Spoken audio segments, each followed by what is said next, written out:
What if they made a brand new Game Boy Advance in 2025? They did. This is the Anbernic RG34XX, and I am in love with this thing. I had loads of handheld gaming consoles growing up. I had the Game Boy Color, the DS, the PSP, the Taco, but there has always been one that for me is top of the pile, and that is the Game Boy Advance. Comparing the RG34XX with a real Game Boy Advance, they are strikingly similar. The only real difference is being these added buttons for X and Y in certain games, the inclusion of an HDMI port and the very modern USB-C, and where the game cartridges would usually go, we have instead 2 SD card slots. So let's now bring this over to my desk where I'll show you how I have it set up and the games I'm playing on it. Turning it on with the power button here. Unfortunately, we don't have the power switch like the original. You're going to see that I've customized this quite a little bit.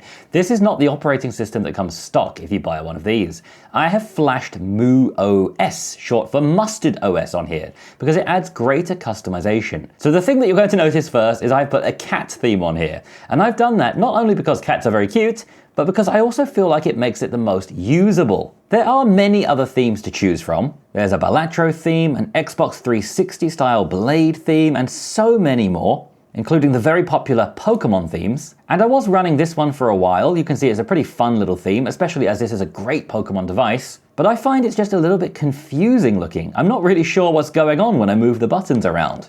So out of all the themes I used, I found that this Cat OS theme was actually the clearest and easiest to navigate around. So let's see what this thing can do. And let's first of all jump into the most obvious use case, which is using this as a Game Boy Advance machine. So jumping into Games and coming down to my GBA folder, here I have some of my favorite games I used to play. Mostly, as you can see, Yu-Gi-Oh! And Pokemon games, with Final Fantasy and Zelda games, which are some I never got the chance to play as a kid, so I'm looking to play for the first time now. Let me turn up the brightness a little bit, which is very easy to do. We have this custom M button on the top, which is basically your gateway to every feature in MuOS. So let's jump into Fire Red. Using that custom button again, plus the Y button, you can get into the RetroArch menu, where we can then load up our previous save. Just like that, we're in the game, and one thing I want to say right away is the speaker on this is actually fantastic. Let's turn it up to the maximum volume. And we also have those extra buttons on the back, which we can use for fast forwarding the game. So if I hold down the right one like this, you're going to see it says fast forward down the bottom. And now everything I do is going to happen very quickly. And if I turn up the audio, you'll hear that in the music. Ready? Go. I'm going to come back to Game Boy Advance soon to tell you exactly why I bought this device. But let's see what else this device can do. If you remember the original Game Boy Advance, you could actually put original Game Boy and Game Boy Color cartridges into it. So coming back to the main menu and going to my Game Boy folder, we have Tennis. This is a game I had on my Game Boy Color. And this got me through a lot of long car journeys. It's a very, very simple game, but one in which timing is actually important. In a lot of modern tennis games, you can kind of just hit the button anytime you want and it's automatically going to hit the ball for you. Whereas in this one, you actually have to time your swing. I can swing my racket anytime I like. Look at me go. So you actually need to time hitting the ball. Lovely shot. So unsurprisingly, Game Boy games work well, but let's jump into Game Boy Color games now. Pokemon Gold, what a game of my childhood. I absolutely loved this game on my Game Boy Color. So we can set up a new game. Once again, we can hold down that fast forward button to just get through this quickly. My name is Carl. Do you think anyone in the history of time has ever used those pre-made names Pokemon gives you? Unless it happens to be your name. You know what's funny is I just made this and called myself Carl about 20 seconds ago. And when my mum in the game said Carl, I immediately thought, who's Carl? I think I'm getting too old. So here we are in Pokemon Gold on the Game Boy Color, running beautifully on a little Game Boy Advance, just like the real one. But what else can this thing do? Obviously, while it looks exactly like a Game Boy Advance, it's actually not a Game Boy Advance, it's a more modern system. So what else can we run? Well, I was thinking back to the days when I had one of these. What else did I have in the house? And one thing that we had was the much larger Game Gear. So here is a Game Gear game, Columns. As you can see, it's running really, really well. And it's a much larger handheld, squeezed down into the Game Boy Advance form factor, but I think we can squeeze even bigger consoles into this. So let's think about what kind of consoles did I use to connect up to my TV? What home consoles did I have? And would I be able to squeeze those into the Game Boy Advance? Because that's kind of my childhood dream, being able to take those consoles on the go. So of course, the first home console I ever remember playing was also made by Sega, and that was the Mega Drive, also known as the Genesis in America. So could I grab that Mega Drive from my childhood and squeeze it into my Game Boy Advance? Oh yes, we can. The screen on this is also very nice. It's not an OLED like in the Retroid Pocket 5, but it's a very nice, very clear screen. And that combined with the nice controls and great speaker makes this a really nice experience. So as you can see, Mega Drive is running absolutely flawlessly here. This is a fantastic little Mega Drive handheld. And as I said before, the controls are really comfy on this. I did see some reviewers say they don't really like the D-pad much, but for me, I think it's really nice. And I especially love these face buttons. Those of you watching who have a Retroid Pocket 5 might know that one of my kind of minor complaints about it is that the face buttons are very clacky. So I like the face buttons on this a lot more actually, because they're very spongy and very soft. So if I just do a quick little audio comparison here, pressing hard, and then pressing softly, these buttons can almost be silent. If you push them softly, you're going to get almost no sound. Whereas the Retroid Pocket 5 buttons, it doesn't matter how soft you are, you're going to get a click. Which, that's just how it is. When you're actually playing games with volume, I don't think it's a big deal. Unless you're playing with somebody sleeping right next to you or in a library, it's fine. But I just like how soft these buttons are. They're very comfy. So we have our Game Boy Advance games in here. We have that backwards compatibility with Game Boy Color and Game Boy. We were able to squeeze our Sega Mega Drive in here and the much larger Game Gear. But what else can we put into our Game Boy Advance? Well, at the time, I also had a Nintendo 64. I was lucky enough to have the Pikachu Special Edition. So could I squeeze my Nintendo 64 into here? Yes, I can. And I'm going to give you a hint now. If you're someone who plays with this device on MuOS, which you might find that none of your controls work in certain systems. That's because you need to switch this from D-pad to an analog stick. And in order to do that, you need to tap the power button once. So you'll see I have no controls, but then if I hit that power button, it's going to vibrate.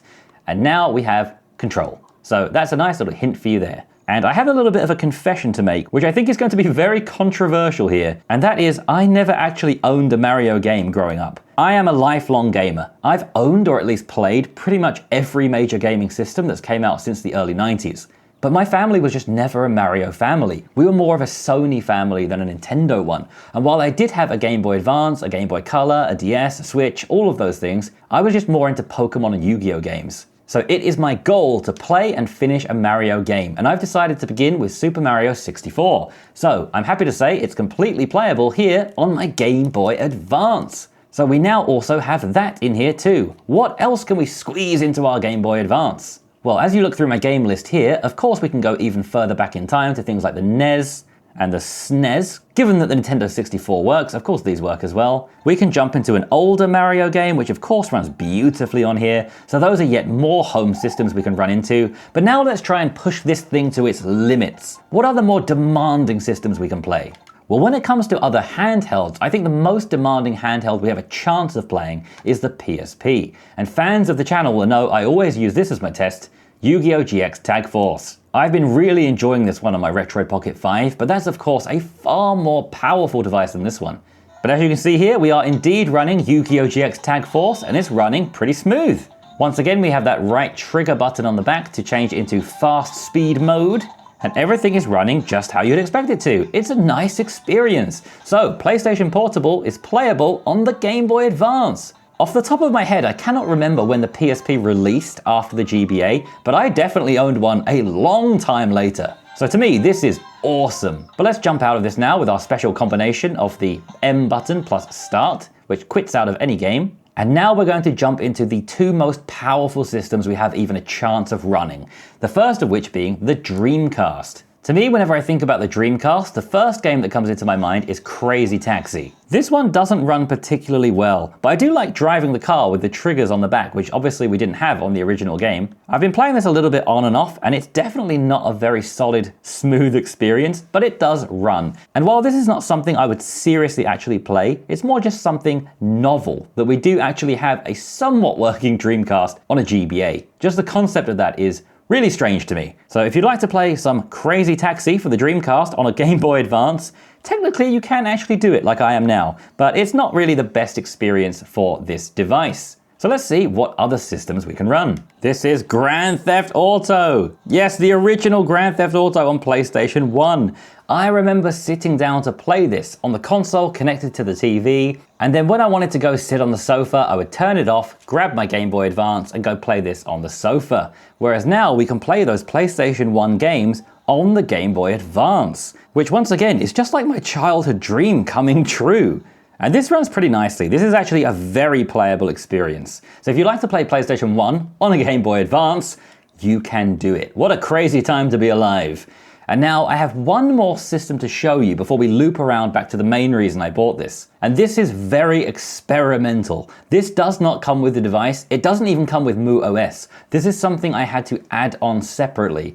And that is very experimental GameCube support. Some crazy people have added Dolphin to these cheap Anbernic devices. And I'm gonna say right away, doesn't run very well, but just the fact it even runs a little bit is quite surprising to me.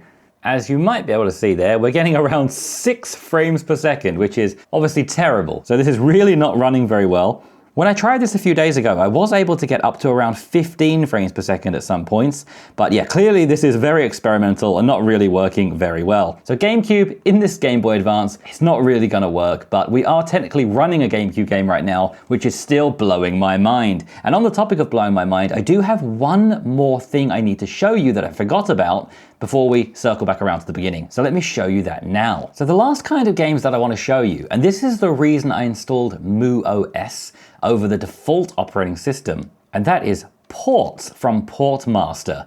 These are games that have been ported over to Linux to run on little handhelds like this, and I have 2 right now, Balatro and Stardew Valley, which are 2 games I couldn't believe I could possibly run on my GBA. So let's jump into Balatro first of all.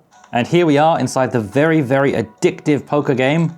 And that's a full house, baby. And as you can see, it actually runs pretty well on here. I was under the impression it wasn't really running that well, but I have a review of a different device coming out in the next week or so, and it runs much better on here than it does on that one. So it actually runs pretty well, and it is very playable indeed. Now, backing out of that and going back to Stardew Valley, this is amazing. I've been playing a lot of Stardew Valley with my girlfriend over the past few months, and we've built a pretty big farm now, putting about 30 hours into the game. And this is our save from Steam. I actually managed to import this over from my computer to my little GBA. This is our farm, running on my little handheld GBA. I can't believe this. If I had this as a kid, I would have absolutely loved this game. And I mean, don't get me wrong, this doesn't run as smooth and fluid as it does on the Steam Deck or on a computer, but it's absolutely playable and it's really fun. And that makes this my perfect GBA, because not only do I have those GBA games and those games from around the same time, like my Mega Drive and even PS1 games, but I have some modern PC games running on this. This is fantastic. I love this device. And on the topic of transferring those saves over, let me just quickly show you on the computer how easy it is to transfer over games and saves using the MuOS FTP server. All you have to do is come to the Wi-Fi network settings and connect to your Wi-Fi. Then you'll get given an IP address down here that you just type into your computer on the same network. The username and password will both be MuOS, and here you can simply access all of the files that are on these 2 SD cards inside your device without ever having to pop out the SD card or connect the USB-C cable. It's all just done over Wi-Fi. And given that a lot of the files for these games are really tiny, it's basically instant. You know, throwing over a few 1 megabyte games, it's all going to happen in a flash. And then when you open those game folders, suddenly all those games are right there and ready to play. It is the easiest, smoothest experience I've had on any of these retro handhelds. So I have to give some credit to MuOS for what they've done there. But now finally, let's circle back around to why did I buy this? And it's for this game. Pokemon Ruby. When I think back to my Game Boy Advance, I played so many games on this, and I played this so much. But the one game that to me was the definitive game for my GBA was Pokemon Ruby. I used to sit there just admiring the cartridge and the box that it came in. I remember the shiny reflective red surface of the box and looking at the Pokemon Groudon and thinking how cool it's going to be when I catch Groudon for myself. But that's the sad part. I think around that time of my life, I was beginning to grow out of Pokemon and gaming a little bit. I was starting to get interested in things like football and music and other stuff, and I just didn't really play as much as I did in the past. And I never got to catch Groudon in the game. And that's actually a kind of gaming regret that has stuck with me all these years, and I'm determined to put it right now. So if I load up my save state here, and I'll show you my Pokemon list, I'm doing the classic only use one Pokemon strategy. So I'm using my level 49 Chico, which is, I think it's called Blaziken? I don't know, the baby Pokemon was called like Chick something, so I call it Chico. I've gotten 5 badges so far, and I am absolutely determined to catch Groudon within the next week. I will do this! And for me, for my own personal gaming journey, if I manage to get all the badges and catch Groudon, this device will have paid for itself, because that's a gaming regret and a gaming memory I've always wanted to resolve all of my life. And what better device? If you want to play GBA, what better device than this, which is a really faithful recreation of a GBA. And of course it goes without saying, the games run absolutely perfectly, but with of course a much nicer screen than the original. We don't need those funky LED lamp attachments anymore. And as I said earlier, very nice buttons, great sound, and some nice added features you'll find on most emulation devices, like being able to speed up the game, quickly throw down a save file and reload at any point, and in theory, being able to output this to a nice big TV. But this is what happened when I tried to do that. There's also an HDMI option, but mine's doing this. So yeah, don't use that. So yeah, this device is not perfect. I couldn't get the HDMI to work properly, although in fairness, I did only spend about 5 minutes trying. It's not going to run PlayStation 2 or GameCube or super demanding systems, but for anything around the period it came out, GBA, Game Boy Color, PlayStation 1, Mega Drive, SNES, NES, all of those devices, it's going to be an absolutely beautiful experience. And as someone who owned the Indigo Game Boy Advance, I cannot get over the nostalgia that this brings to me. These days we are spoiled for devices. We have the Retroid Pocket 5. We have the Steam Deck, and we have so many more that I could list. But you know what? When you think about it, this is a new device. There's something new and it's amazing. This is a new device, maybe a few years old now, but it's a full computer and a handheld. It's incredible. And again, it's amazing. But this is my GBA. To me, this is not a new device.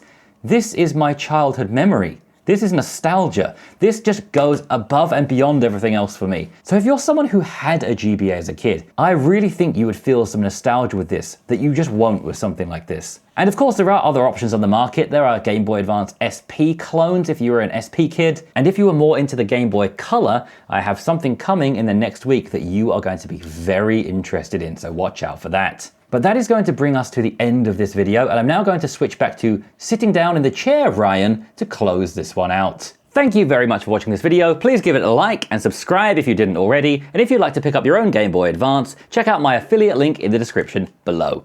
Thank you once again, and I'll see you again tomorrow. Bye.